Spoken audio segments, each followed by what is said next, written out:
Access without standards always turns into entitlement.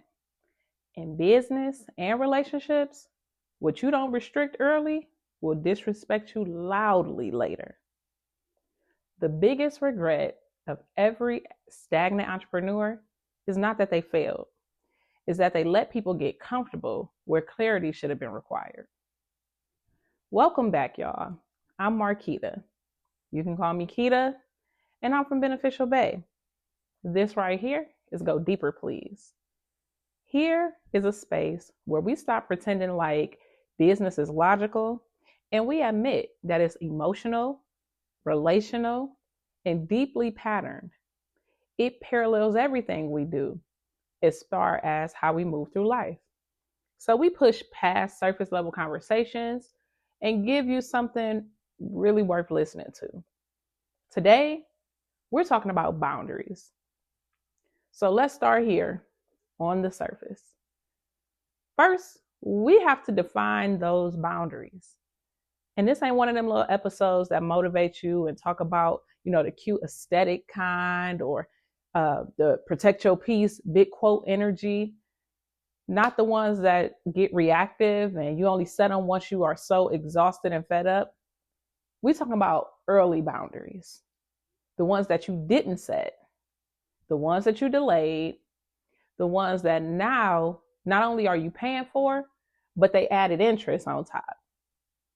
Because the truth is this, we got to identify all the places we constantly see this show up, both personally and professionally, before I can tell you to set a boundary or stand on it.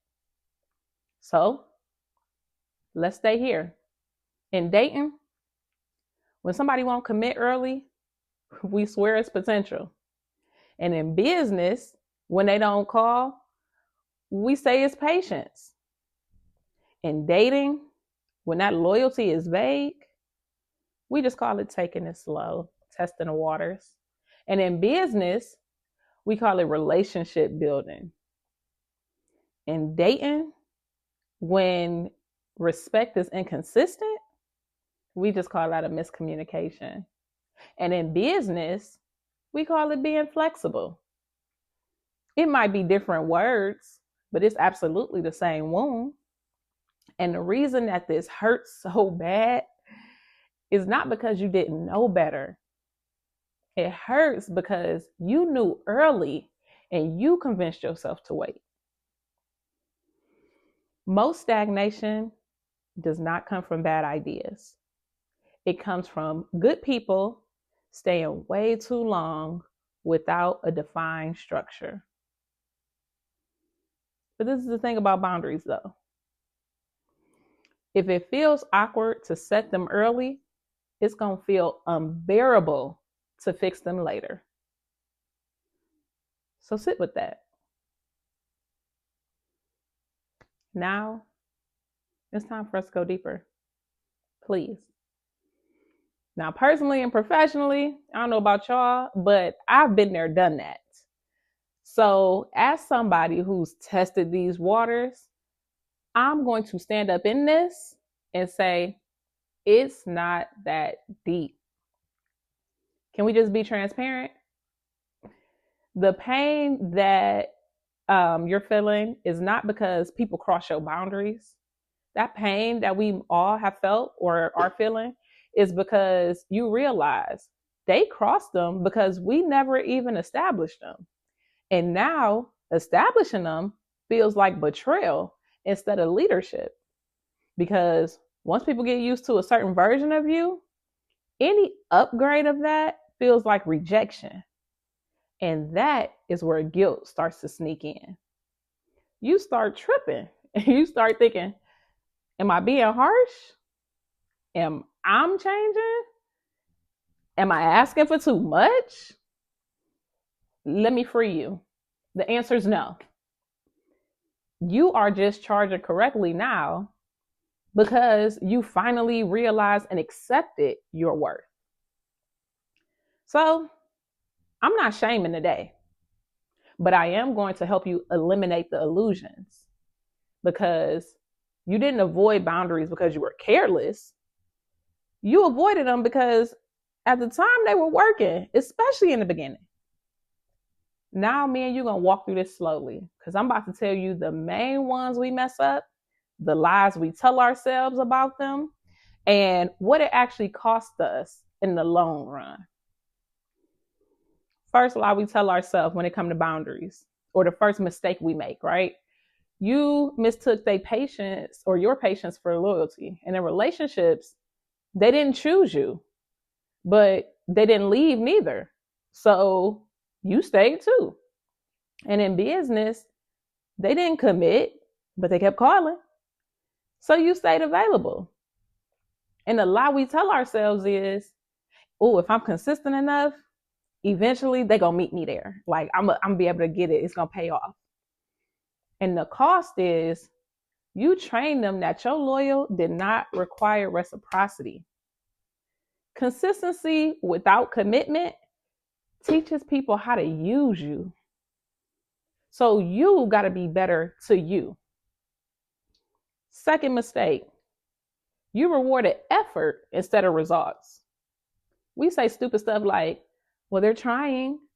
And in dating, that means they texting us all day, but ain't made no plans. In business, they're interested. They keep circling back, but no actual execution. That effort felt like movement, but effort without delivery does not equal intimacy. And that cost you is you accept motion instead of direction. So we go a long way, the wrong way. Third mistake, you let time replace truth. Time started feeling like the proof, right? The months pass, or for some of us fools, the years. Projects start stacking. History gets built, but history is not alignment. Time reveals patterns, but it doesn't fix them. And the longer you waited, the harder it felt to interrupt that story. Let me stand on this one. The length don't determine the strength. And if it feels awkward to set early, it's going to feel unbearable to go ahead and fix later. Cut the apron strings. Fourth mistake we all make. You avoided boundaries to avoid rejection. Let me slow down when I say this, because some of you weren't even afraid of losing them. They really wasn't even all that. You're afraid of confirming that they never chose you in the first place. So you delayed the moment that would make that undeniable. Because if I don't have to make them choose me, then I can't say that I was rejected. The cost of that, though, is staying attached to hope instead of evidence. Mistake number 5. You confuse understanding with self-abandonment. You explained, you empathized, you adjusted. You was emotionally fluent. But emotional fluency without structure turns into over-availability. Resentment, that resentment that you feel, is the receipt of unpaid boundaries. So it's time for us to go deeper, please. And let's dive in. Specifically today, we're going to dive into the psychology, because this is a space, right, between unlearning and relearning, where we got to unveil the reasoning behind it. Because if you don't understand why you did this, you're going to repeat it again. It's just going to look a little bit better. So most high capacity people, we were all trained that early on, being agreeable kept the peace. Being flexible was cool. Being understanding made you more lovable. Especially if you ever got praised for like being easy or mature or, not demanding. That training worked until leadership required us to build containers. Boundaries stopped feeling safe and they started feeling like they were threatening connection. But here's the shift. Leadership is choosing structure over approval. And you don't have to punish nobody to protect yourself, but you also don't have to keep bending yourself to be liked. Y'all know what time it is. This is my favorite layer of depth. This is where I always keep my keep it simple solutions. Right now, we're going deeper and getting fully immersed because we now are about to install some boundaries.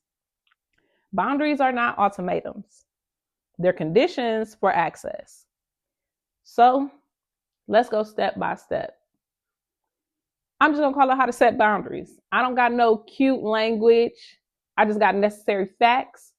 So grab your pen, a piece of paper, your notes app if you need to, and write this part down. Step 1, you need to name the pattern without blame. The question is pretty much, this is what is happening, or the statement. Don't make it emotional. Don't make it dramatic. Just be accurate and say exactly what's happening. Step 2, own the part that you allowed, because this is where you get your power back. Stop saying they took advantage. Y'all be giving people too much credit. Start taking it back and saying, I made this available. I allowed this to happen. If you can own your part, you can fix you. You can't control them, but you can control you. Step 3, define access clearly. So access includes responsiveness, flexibility, emotional labor, priorities. If it's unclear to you, it's unclear to them. So if they text you at 2 a.m, it's because you text them back. What is your cutoff? Step 4, set your boundary before you hit an emotional peak. When boundaries are set calmly, they feel like leadership. When boundaries are set mid-resentment, they start to feel like a punishment. So even if you get what you want, it's almost like, here, man, go head on. It's never going to be what you deserve.